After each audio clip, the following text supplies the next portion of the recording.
Jadi di antara syafaatnya Quran itu orang nggak jadi masuk neraka. Jadi syafaat itu ada dua, dari neraka diangkat ke surga, dan itu bisa lama itu. Tapi kalau syafaatnya Quran itu yang belum masuk neraka supaya nggak jadi masuk neraka. Karena neraka juga punya aturan, dia juga kena aturan fikih. Jadi, loh betul ini, saya ada guyon. Jadi kena konstitusi apa? Fikih. Sama tak ceritani syafaatnya Quran itu. Ada orang itu beling itu fasik. Itu dihafal surat Tabarok. Hafal betul. Tabarakalladzi biyadihil mulku wa huwa ala kulli syai'in qadir alladzi khalaqal mauta wal hayata. Pertanyaannya gini, boleh enggak orang menginjek surat Baqarah? Boleh enggak? Enggak. Padahal orang hafal Quran itu artinya ayat itu ada di hatinya. Fa inna wa ta'ala la yu'adzibu qalban wa al-Qur'ana. Allah tidak akan menyiksa hati yang menyimpan Quran, yang jadi flash disknya Quran, yang jadi rekaman Quran. Singkat cerita orang ini hafal.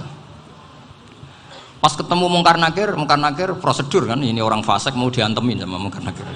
Prosedur ya, dia kan prosedur standar. Si surat Tabarok akhirnya menjelma jadi seseorang yang gagah berani. Kamu nggak boleh nyiksa orang ini. Saya ini kalamullah. Kalau kamu nyiksa dia berarti nyiksa saya. Kamu berani sama kalamullah. Wah ya tidak berani jadi Mungkar Nakir. Tapi orang itu nakal, harus saya gebukin. Tapi kata Quran tadi, tapi saya di situ pasti kena saya. Oh debat, nggak ada lajnahnya, ini nggak ikut. Kalau Gus Firjon ikut jadi lajnah. Kalau jadi lajnah pasti kroninan. Kalau santrinya dimenangkan nanti. Akhirnya debat. Ya sudah kita ketemu Allah. Akhirnya Mungkar Nakir sama Quran tadi surat Tabarok datang sowan sama Allah. Terus kata Allah, memangnya kenapa Mungkar Nakir? Saya harus nyiksa dia karena dia fasik ya Allah. Memangnya kenapa surat Tabarok? Saya ada di situ. Menurut aturan orang tuh nggak boleh injak-injak Quran. Kalau dia nutuk saya, nutuk Quran, itu harus dikasih tahu fikihnya Mungkar Nakir. Akhirnya Allah ngendikan gini ke surat Tabarok. Ya sudah terserah kamu. Kalau terserah kula Gusti, Mungkar Nakir nggak boleh nyentuh orang ini. Ya sudah selamat. Sehingga terus itu sama baca di termasuk mukjizatnya surat Tabarok di tafsir Ibnu Katsir banyak. Karena tadi logikanya malaikat itu juga kena aturan fikih. Sehingga banyak ulama termasuk Said Muhammad ngendikan pertanyaan Mungkar Nakir itu tidak semua orang kena. Kalau semua orang kena nanti kalau tanya Nabi Muhammad, waman nabiyuka? Kacau kan jamnya. Nabi kamu siapa? Lu saya ini nabi. Ya kan? Lah nanti kalau pas ketemu Nabi Ibrahim, waman abuka? Jadi repot kan? Makanya ada kiai yang guyon kalau ditanya, marab buka? Saya ini guru tauhid sembrono. Saya ini ngajar Ummul Barohin, kamu tanya marab buka? Masyhur itu keramatnya Imam Malik itu. Ada Ashabu Malik, rajulun min ashabi Malik. Beliau ditanya Mungkar Nakir, marab buka manabi buka? Imam Malik datang, ini seumur-umurnya itu ngajar tauhid. Kamu bedai nggak sopan kamu. Nah, kita berharap barokah sampean ngaji nanti itu. Yes. Malaikat itu anak sungkane gitu. Jadi itu. Dan saya meskipun guyon itu serius. Bedanya orang alim sama ndak itu di situ. Kalau orang alim itu guyon itu masih bener, masih serius. Coba saya bacakan ayatnya. Ala inna auliya Allahi la khaufun alaihim wa lahum yahzanun. Terus lahumul busyra fil hayatid dunya fil akhirah. Artinya kalau Mungkar Nakir dengan penampilan garang gitu, berarti ada ketakutan apa enggak? Ada. Padahal ciri utama walinya Allah tidak ada ketakutan. Makanya itu termasuk dalilnya Sayyid Muhammad. Tidak semua orang alami seperti itu karena wali-wali itu la khaufun alaihim wa lahum yahzanun. Wah anak kiai ketemu Mungkar Nakir cok tidur wedek. Iku dresege ora kok pertanyaan tok nek konan santri piye. Lho isen wis kiai dihanjuti Mungkar Nakir. Malu gak kira-kira? Mesti pelengani konan santri piye? Nak jawabannya gampang karena pernah ngajar tauhid. Makanya Sayyidina Ali ini cerita ini ada di kitab Nurul Dholam. Sama lihat di kitab Nurul Dholam karangannya Syekh Nawawi Banten.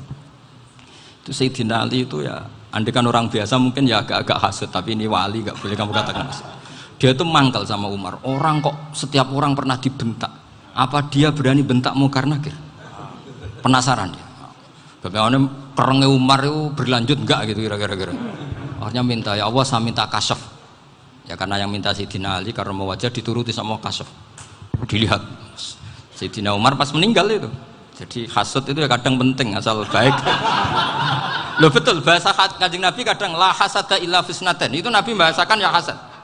Gus Verson saja yang nafsirkan ghobtoh itu kan gaya-gayanan sebagai ulama. Aslinya Nabi ngendikannya itu la hasada illa fisnaten. Ulama yang ganti itu namanya ghobtoh. Wong Nabi sendiri nyebut hasad kok kamu tafsiri ghobtoh. Ya hasad ya hasad. Udah enggak usah ditawil-tawil pokoknya gitu. Kalau sama nggak percaya nggak apa-apa. Kok gitu aja kok repot. Karena sama nggak percaya kemungkinannya dua. Satu nggak ngerti. Dua sama-sama alim kan dari awal kalau sama-sama alim kan laisali alimin ayuqallida aliman akhor. Kita nggak perlu saling mengikuti. Ngapain hasud? Biasa aja. Akhirnya Sayyidina Ali kasih. Pas Umar bangun, setelah mati kan bangun, setelah meninggal bangun. Mungkar Nakir datang dengan perang yang sangat garang. Itu digambarkan Sayyidina Ali matanya itu kal kidril ghali. Kayak apa? Kendil yang apa? Menganga. Wah, seru. Sayyidina Ali senang, paling takut ini Umar. Senangnya bukan main, wah ini mesti takut Umar. Biasa. Ternyata enggak, Umar malah bangkit. Woi, Mungkar Nakir. Kamu tahu menghadapi siapa? Itu betul. Kamu itu menghadapi temannya ahabbal khalqi ilallah. Yang diandalkan temannya bukan dia. Kamu tahu yang kamu hadapi, saya ini teman kekasihnya Allah. Jadi boleh kamu mengandalkan Mbak Virjon. Tapi nanti resikonya Mungkar Nakir tanya, itu Virjon siapa? Wah itu masalah kan. Makanya syaratnya wali itu harus ma'rufun fis sama. Di langit sudah populer. Makanya dulu ada orang yang saking seninya Abdul Qadir ditanya apa saja jamnya Abdul Qadir Al-Jilani itu aman karena beliau populer. Makanya program kita harus populer dulu di langit. Nah, itu nanti kalau dicatut oleh santri-santri nggak apa-apa. Kalau nggak populer nanti dicatat itu siapa? Masalah ini. Umar itu yang dibanggakan itu, kamu tahu saya siapa? Ya enggak tahu. Saya ini temannya kekasihnya Allah. Temannya Muhammad. Iya Muhammad Rasul. Wah mikir waduh.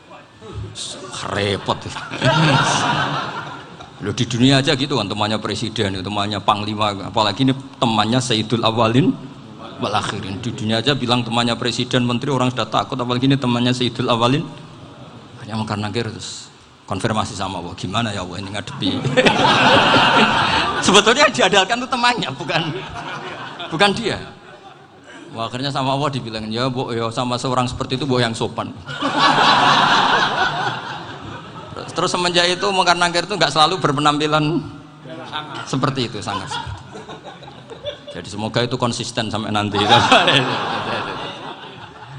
Jadi kamu kalau ingin nggak takut Mungkar Nakir jadi wali dulu. Karena syaratnya tadi hanya wali sing la khaufun alaihim walahum yahzanun lahumul busyra fil hayatid dunya fil akhirah. Jadi orang itu kalau ngaji itu harus khatam. Jangan semuanya kena pertanyaan. Dan kalau semuanya kena pertanyaan nanti repot. Kalau Nabi Muhammad ditanya waman Nabi juga. Nabimu siapa? Lu kan terus jadi aneh. Jadi makanya ngendikane Sayyid Muhammad semua ulama lah. Enggak ada am kecuali ditaksis. Kecuali sifatnya Allah. Misalnya bikulli syai'in alim ya benar-benar bikulli syai'in. Tapi kalau am semuanya pasti ada taksis. Meskipun dalam muhawarah muhadasah biasa. Misalnya contoh gampang istri kamu baru seneng kamu, Mas nak pengen apa-apa itu lapor aku, gak apa-apa Mas, mesti aku seneng sama lapor. Iku dia aku pengen wayo. Wah langsung jadi apa wae. Mesti apa wae maksudnya kecuali itu gitu. Padahal kalau ngomong Mas sampean ingin apa saja tak dukung. Terus sampean bilang, pengen iku wayo. Kira-kira disetujui apa enggak? Sama seperti kita kalau punya teman akrab, wes nang omahku gak apa-apa, anggap aja omahmu dewe. Terus mlebu-mlebu kamar.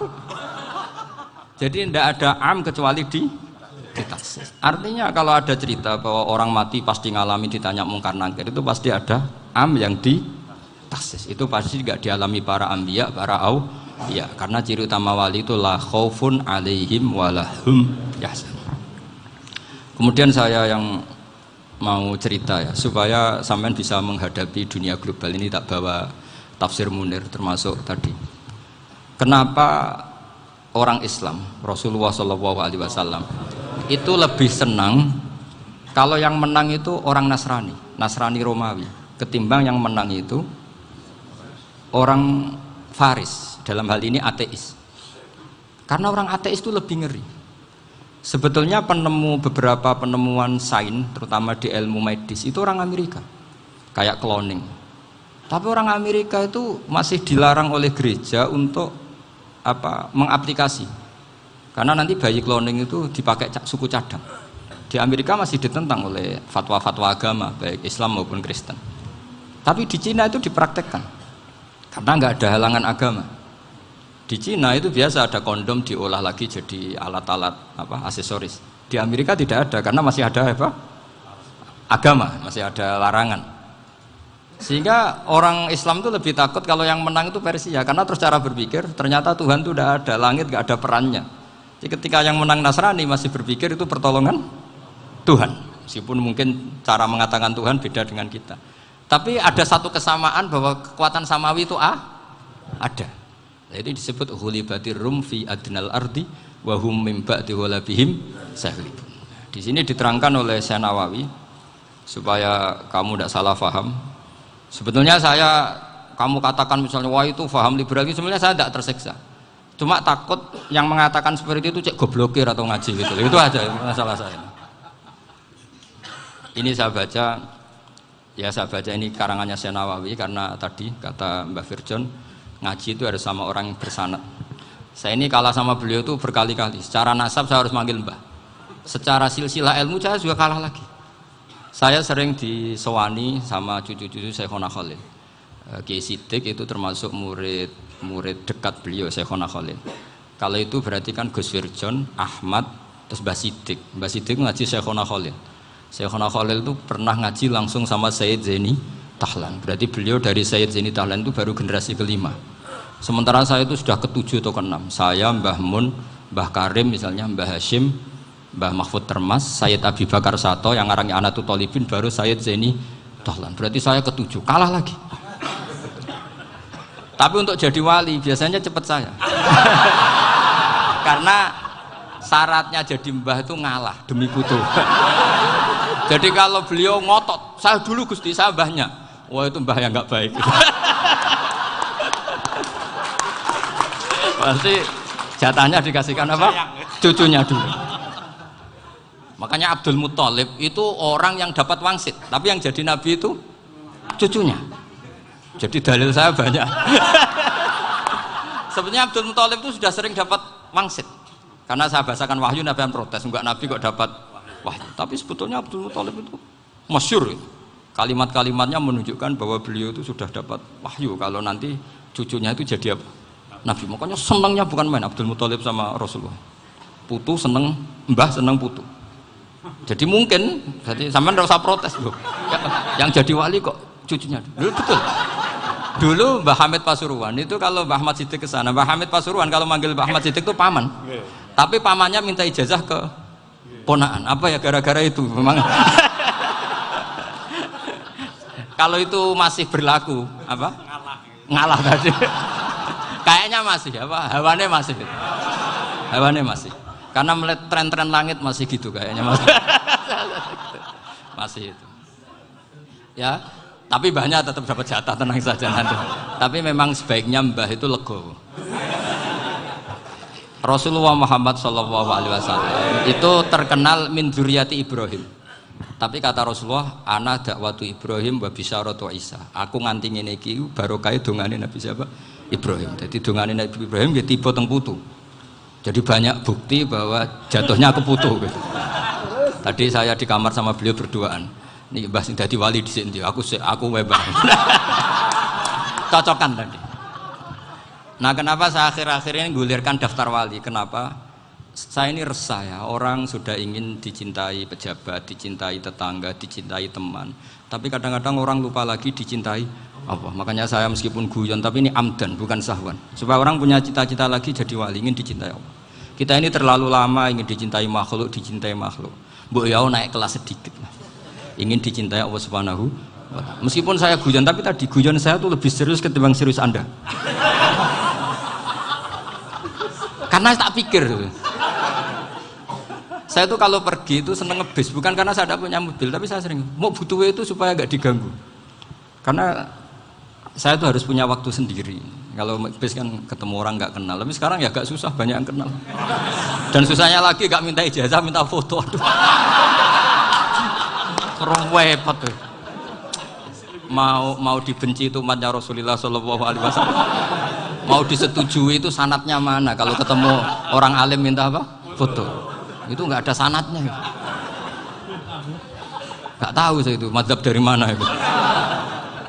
Ya mazhab milenial yang jelas itu kan. Ini tak baca ya biar dapat, karena ini kenangan saya sama Mbak Ahmad Siddiq. Saya masih ingat betul beliau ngisi kholnya Mbak Abdullah bin Umar, berarti abahnya Mbak Hamid.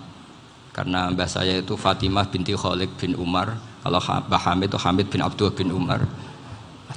Itu saya masih ingat betul zaman itu Mbah Hamid siap khol di Lasem itu rawuh dan saya derek mbah saya karena masih misanan datang ke Lasem. Itu beliau pas itu ngisi sama Mbah Mun. Mbah Mun masih muda, Ki Ahmad Siddiq sepuh senior. Itu beliau cerita bahwa dulu ketika Indonesia dijajah Jepang itu para kiai mimpi dibacakan ayat ghulibatir rum fi adnal ardi wa hum min ba'di ghalabihim. Terus ada kiai yang tanya, takwilannya gimana? Ya nanti Jepang pulang bukan karena kita yang mengalahkan, tapi Jepang ada yang mengalahkan sendiri, meskipun tidak kita. Kayak dulu Faris tidak dikalahkan Islam, tapi dikalahkan Romawi, tapi yang senang umat Islam. Wa yauma idzi yafrahul mu'min. Itu luar biasa ulama-ulama kita. Delalah kejadiannya Indonesia seperti itu. Yaitu kita tidak mengalahkan Jepang, tapi Jepang pulang sendiri karena dikalahkan apa? Sekutu. Ya ini saya baca. Ini tidak usah dicek bacanya bener apa enggak, sudah aman apa? Aman. Karena kalau saya salah itu ya sengaja.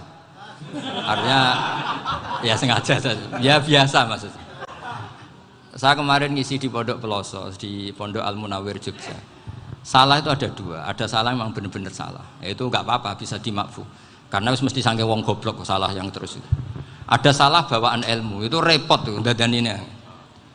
Karena misalnya kita yang biasa belajar qiraah safah wayah sibuhu, mesti diulang lagi wayah sabuhu. Karena qiraahnya Imam Asim itu hasibah yah sabu bi fathis sin. Sementara kita kalau ngaji kitab kulino yahsib. Sehingga kita yang biasa belajar safah itu kalau baca kitab itu kayak orang bingung. Kadang-kadang yang ngaji juga bingung. Gus Pak mau cok bulan pilih. Ya tepat-tepatan. Ada yang mengatakan Gus Pak bingung.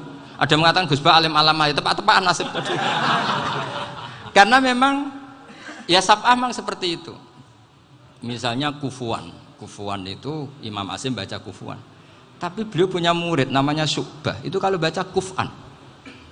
Makanya kita itu, ini kan khataman Quran ya, jadi saya menyinggung sedikit tentang qiraah sab'ah. Tadi beliau juga sudah tak kasih kitab saya Hifdzuna Lihadal Mushaf.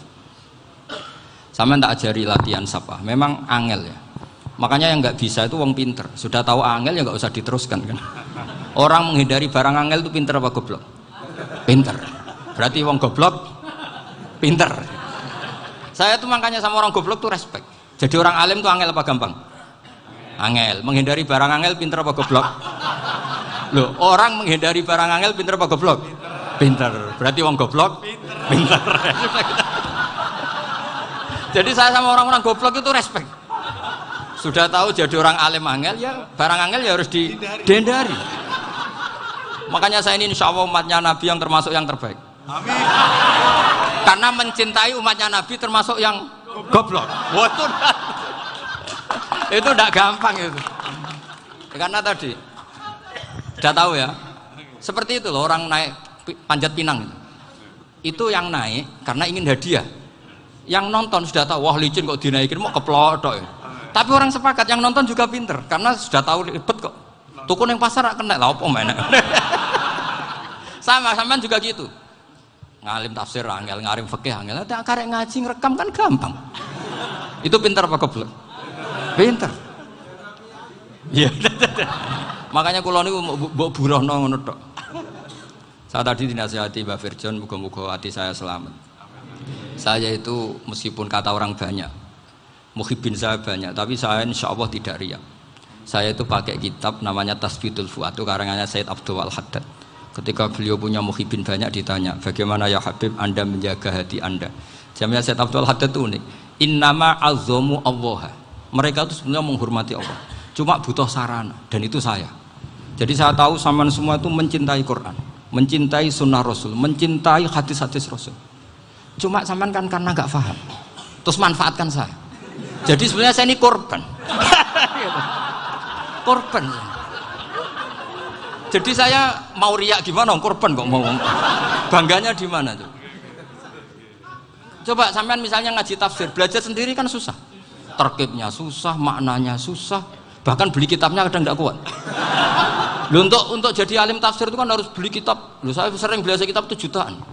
Tafsir Tobari, saya pernah beli kitab Fakhrur Razi itu berapa coba? 27 jilid. Karangannya Fakhrur, belum karangannya ulama modern Imam Sya'rawi. Itu berapa jilid? Itu jutaan.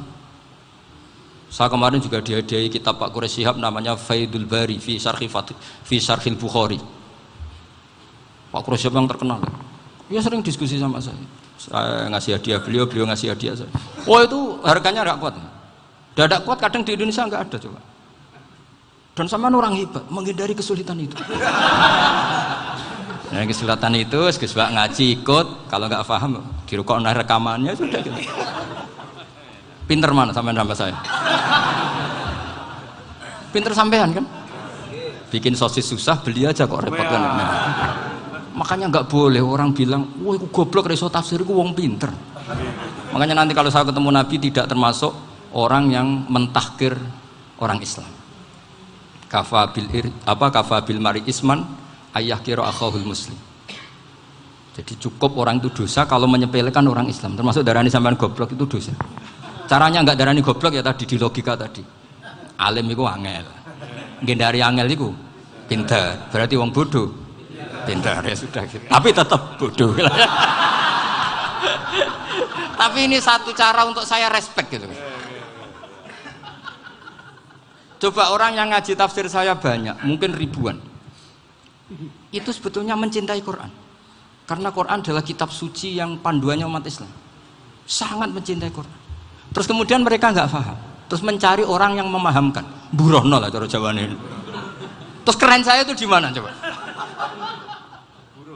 Lah terus mereka kurang ajarnya gini, kalau paham itu ya alhamdulillah paham. Kowe nak ngaji Gus Bae ngono tok. Tapi nek ora paham, ora nyalano akal ya. Mari Gus Bae nerangno cepet, mulane aku gak paham. Ora kok nyalano teke sing lelet. Maksud kan masyaallah naudzubillah tenan. Sebetulnya tingkat kurang ajarnya tinggi Gus sebenarnya. Jadi kalau nggak paham itu kadang nggak nyalahno uteke. Kayak mau misalnya, mau mari mikir aja jelas. Padahal misalnya jelas orang mesti paham bodoh. Paham ya? Jadi kata Said Abdul Haddad, innama azzamu Allah. Sebenarnya mereka itu sangat menghormati Allah. Makanya kita nggak perlu mengatakan wasilah itu kafir, nggak akan. Karena orang tawasul sama Rasulullah itu ingin dapat ridhonya Allah lewat orang yang dicintai Allah. Kita mencintai wali sebenarnya, wah itu kekasih Allah. Kita mencintai itu karena mencintai Allah. Sama seperti gini, kamu mencintai kangkung apa enggak? Sebenarnya sama sekali enggak. Tapi kamu ingin sehat, ada asupan gizi. Kamu ingin tubuh kamu sehat, butuh asupan gizi. Kemudian kamu makan kangkung. Apa terus kamu cinta kangkung? Kan enggak. Cinta kesehatan kamu sama. Orang yang mencintai saya sebenarnya ingin kepuasan rohani. Saya kan termasuk kiai yang torekonya gampang. Ini swarga kan akhirnya penggemarnya banyak. Coba kalau kamu ini neraka. Wah, jadi sebetulnya Anda mencintai kepuasan Anda sendiri. Nah, saya ini korban.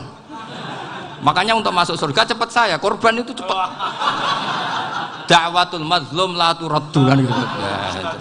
Laisa bainahu wa bainallah hijab. Jadi saya kalau donga langsung seret langit. Karena mazlum.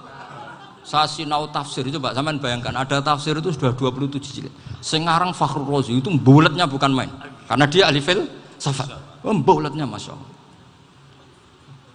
Sudah gitu sinau Jalalain kadang dikomen oleh Sawi.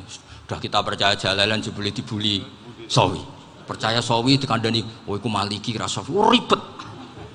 Sudah gitu sinau Qurtubi, sinau tafsir Tobari itu susahnya. Belinya susah, belajarnya susah.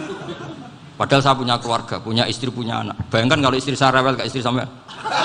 Wah itu, tapi alhamdulillah enggak. Sama sekali enggak. Allah sudah milihkan, wah ini bahaya kalau punya istri rewel.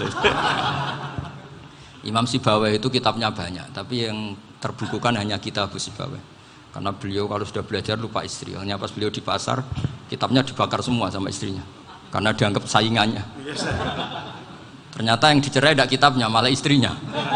Itu Imam siapa? Sibawai. Tapi alhamdulillah kitab saya nggak terbakar, aman. Saya teruskan ya. Jadi untuk menjaga riya dilatih innama azzamu Allah. Sebenarnya mereka itu menghormati sehingga wasail itu sebenarnya nggak pernah jadi subjek pelaku utama, enggak. Tetap Allah. Sebab itu kata Sayyid Muhammad, kamu kok mengatakan wasilah itu kafir itu gimana? Ketika innallaha qad ba'atsa lakum taluta malika. Talut itu ya manusia. PD-nya itu apa? Inna ayata mulkihi ayyatiyakumut tabut fihi sakinatum mir rabbikum wa baqiyatum mimma taraka alu Musa wa alu Haruna tahmiluhul malaikah. Jadi beliau PD itu kalau bawa sunduk semacam peti sakti, sing di situ ada baqiyatum mimma taraka alu Musa wa alu Haruna tahmiluhul malaikah. Ya kayak semacam jimat. Tapi saya bukan mensyariatkan jimat enggak, karena nanti banyak penjual yang pembohong juga gitu loh. Cuma cerita, kamu tidak usah mengatakan kafir. Dulu Tolut PD-nya kalau bawa sunduk semacam peti kesaktian yang di situ ada baqiyatum mimma taraka alu Musa wa alu Haruna tahmiluhul malaika. Sehingga Khalid bin Walid meskipun beliau sahabat dan menyaksikan wajah Rasulullah sallallahu alaihi wasallam, itu bawa sya'aratun min sya'aratihi Rasulullah sallallahu alaihi wasallam, bawa rambutnya Nabi. Perang kemana-mana itu diletakkan di pecinya. Nanti sama tanya lagi, masa pakai peci Khalid bin Walid ini? Wah panjang, sampai itu repot. Sampai tak warai ngaji usul fikih. Usul fikih itu kalau ngaji itu ada istilah tangkihul manat. Ini mesti ini wilayah yang kita bisa berdebat sama Mbah Firjon. Dulu itu musuh saya karena saya makili Anwar, beliau makili Peloso. Tapi tahu-tahu kalah tua terus saya mengundurkan diri.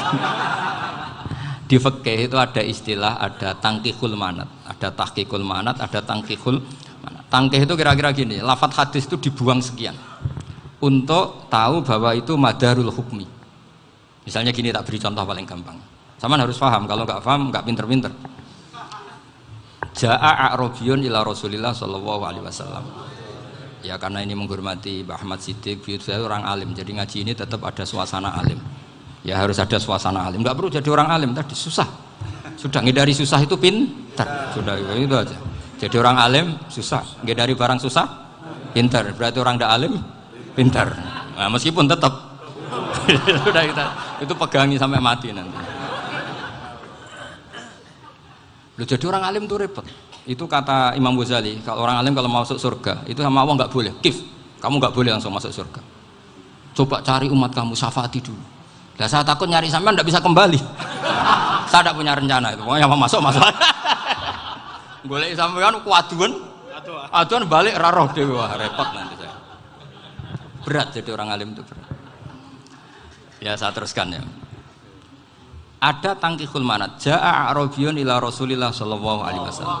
Faqala ahlaktu wa ma ahlakaka qal waqatu imraati fi nahari Ramadan.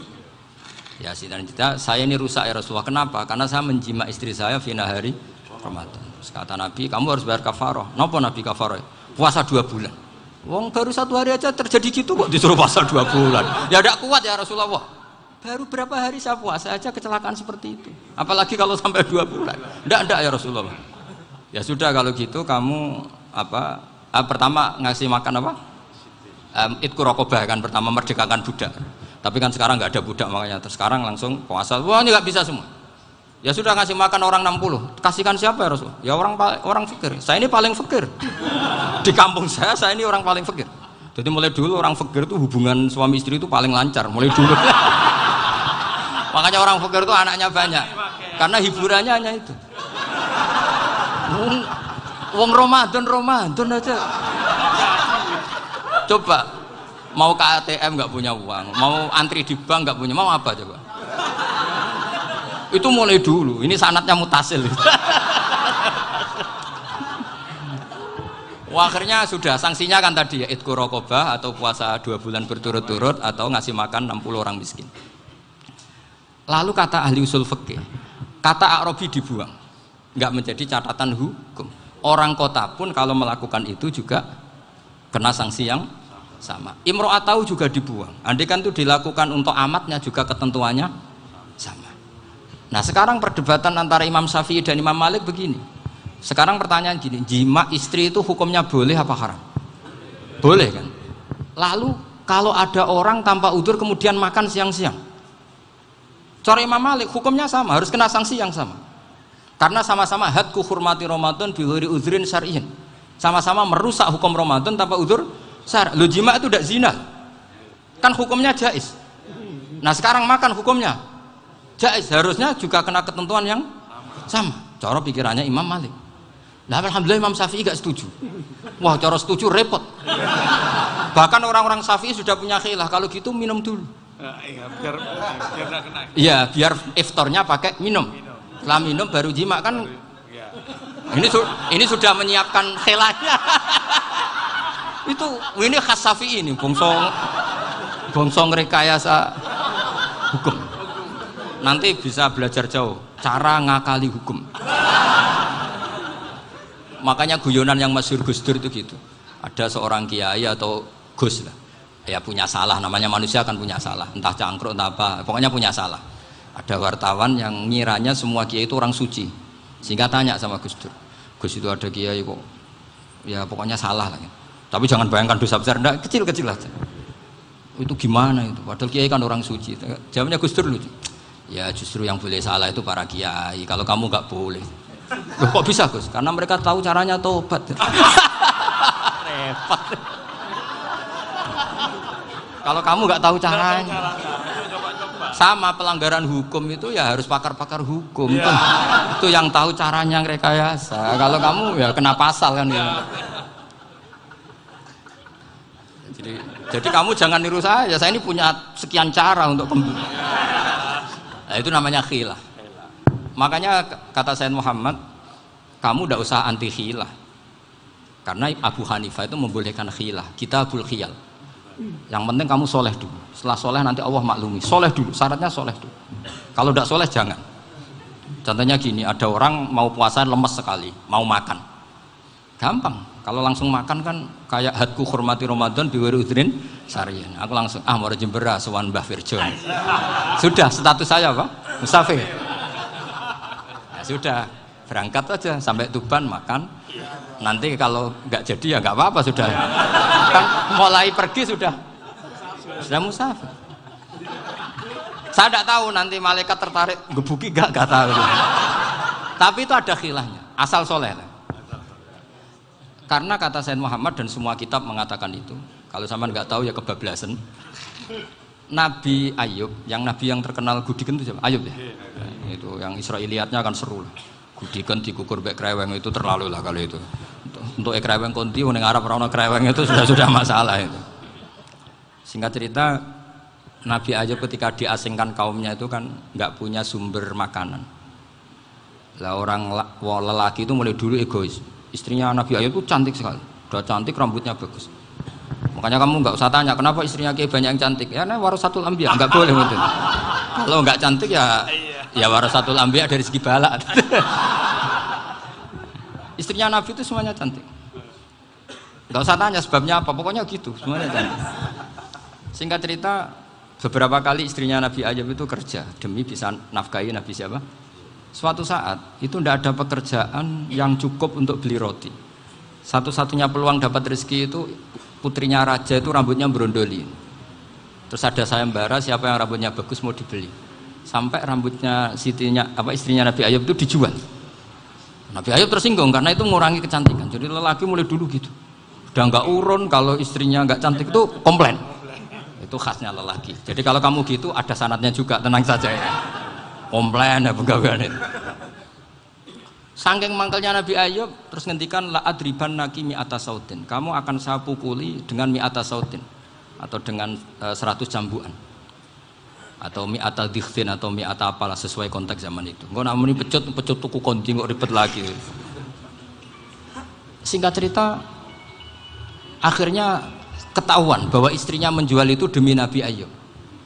Allah nggak ridho kalau kekasihnya yaitu istrinya Nabi Ayub wis perjuangan kayak gitu malah kena hukuman. Tapi Allah juga nggak ingin kekasihnya yang bernama Ayub melanggar sumpah. Padahal beliau sudah sumpah, wallahi demi Allah nanti tak pukul dengan 100 kali. 100 kali dengan lidi lah misalnya, contoh yang gampang itu lidi. Akhirnya sama Allah dikasih satu solusi. Wa khud biyadika dikhtan fadrib bihi wala tahnas. Ya sudah, lidi itu ikat jumlahnya 100. Terus pukul sekali saja. Anggap saja sudah 100. Iku pangeran sing wari ngakali ngono iku pangeran. Tapi syaratnya soleh. Syaratnya soleh. Jadi kalau kamu anti khilaf berarti anti ajarannya Allah di ayat itu. Wa khud biyadika dikhtan fadrib bihi wala tahnas. Itu dulu ada, ini cerita di Ithaf, ini cerita terakhir, ini sudah, sama jangan nama sudah. Terus pengumuman tadi, yang nggak pernah sepuh ngutang saya itu haram tadi. Karena tadi saya punya kewajiban di rumah yang bisa menggugurkan ya kewajiban yang lebih besar. Lebih besar itu ya tadi, bisa pernah guru, pernah sepuh, yang jelas nggak umur. Umur sampean menangkap itu, tua serepot itu. Ada raja itu ganteng kaya, senengannya nikah perawan cantik. Itu semua kampung mesti kenal. Mungkin digilir atau gimana pokoknya. Suatu saat ada pemuda suka sama perempuan yang di kampungnya, cantik sekali. Kemudian pemuda ini ternyata pekerja di kerajaan itu. Tiap hari ditanya, oh itu yang di kamu yang cantik siapa? Mau saya nikahin gini. Wah bahaya, ini saingannya raja. Jadi yang dibidik pemuda tadi itu saingannya. Si raja ini orang yang namanya raja kan gengsinya tinggi. Kaifatang kihuha wa kotroa itu kot kobbalaha rojulun. Kok bawa nikah piye? Saya tuh pernah melihat dicium lelaki. Wah, gak mau. Gak gelem, kadang ditambung lan waqat qabalaha rajulun. Saya pernah melihat sendiri qabalaha rajulun, dicium oleh lelaki. Wah, sudah gak minat raja langsung, gak keren. Suatu saat pemuda tadi nikahi perempuan itu. Rajanya marah-marah, kamu lelaki gak punya harga diri gini. Gak punya selera, gak punya harga diri, sudah pernah dicium orang kok tetap dinikah. Bilang ke raja, ta'rif manir rajul, lelaki itu siapa? Abuha. Kamu tahu lelaki itu siapa? Sopo? Abuha. Bapaknya. Saya kan hanya bilang rajulun. Pernah dicium lelaki. Lah pikirannya raja lelaki wis kowe-kowe ngene iki. Tapi butuhe canom mau raja ben gak sida, itu aja tuh. Baru kayak digulirkan gitu, waqat qabalaha rajulun. Wah nggak mau. Setelah itu suatu saat pegawainya tadi nikahi perempuan. Kamu nggak punya harga diri gini. Kamu tahu manir rajul apa abuha? Wah nak ngono aku gak poho-poho. Lah monggo sakniki wis bojo kula. Ora trimo wis diambung wis macam-macam. Lah itu namanya khilah. Apa? Khilah. Kalau di Balawa disebut tauriyah atau apalah. Tapi saya tidak ngajari sampean seperti itu. Sudah pinter sebelum saya ajarin. Bangsa ngakali kan sudah pinter. Ya ini terakhir tak baca Arabnya saja nanti. Bismillahirrahmanirrahim. Biar dapat barokahnya Syekh Nawawi juga barokahnya guru-guru. Bismillahirrahmanirrahim. Wa sababu nuzuli hadil ayati annahu kana baina farisa war rumi qitalun wa kana al musyrikuna yawadduna an taghliba farisu ar-ruma li anna farisa kanu majusiyan ummiyin wal muslimuna yawadduna ghalabatar rum ala faris liqaunihim ahla kitabin. Jadi zaman dulu orang Islam lebih senang kalau yang menang itu orang Nasrani.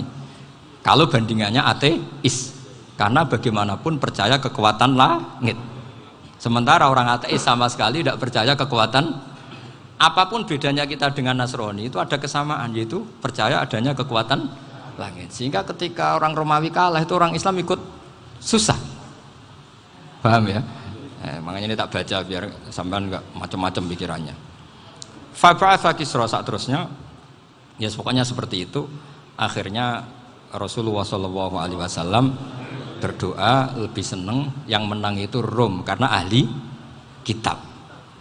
Artinya apa? Kemenangan ahli kitab adalah kemenangan makhluk atau hamba Allah yang mentautkan kekuatan kita di bumi dengan kekuatan langit. Makanya saya berharap selain kita ikhtiar medis, kita harus memperbanyak istighfar. Bagaimanapun semua itu dari Allah Subhanahu wa Ta'ala. Kita menghormati negara dengan ikhtiarnya, tapi saya mohon sekali kita juga istighfar, karena semua itu juga ditentukan oleh Allah, oleh langit. Ya, saya kira demikian. Assalamualaikum warahmatullahi wabarakatuh.